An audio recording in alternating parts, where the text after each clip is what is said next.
informations qui circulent actuellement sur les emails des professeurs. Encore plus fort, il y a une analyse de cette lettre de mission qui circule sur les emails des professeurs. Je vais vous lire quelques extraits de cette analyse. On essaiera de faire circuler plus largement le papier. Le texte de loi n'évoque pas directement la suppression des filières jugées non rentables. Sarkozy nous dit « Elle doit parallèlement mettre fin à l'inacceptable gâchis que représente l'inadéquation de nombreuses filières d'enseignement supérieur aux besoins du marché du travail. » De nombreuses filières. Il n'est pas écrit que les statistiques sur chaque filière, article 20 notamment, serviront à pénaliser financièrement celles qui ne rapportent directement rien aux entreprises.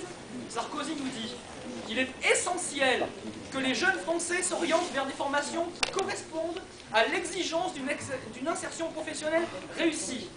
Que les jeunes Français s'orientent vers des formations qui correspondent à l'exigence d'une insertion professionnelle réussie. C'est les jeunes Français qui doivent s'orienter.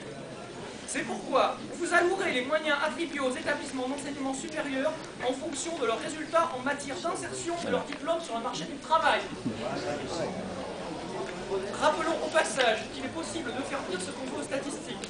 Par exemple, on nous dit que les licences professionnelles ont un meilleur taux d'employabilité que les licences générales. C'est l'analyse de la lettre. Mais on oublie de préciser qu'à partir de 3 ans après l'obtention de la licence, la tendance est inverse.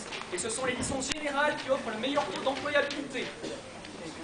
La loi ne dit pas clairement qu'il sera fait pression sur les chercheurs pour les soumettre à des critères de réutilisabilité de leurs découvertes par les entreprises. Sarkozy nous dit, s'agissant de la recherche, vous ferez évaluer les grands organismes de recherche vers un modèle davantage fondé sur celui d'agences de moyens finançant des projets. Commentaire de l'analyste, écoutez les protestations des chercheurs aujourd'hui.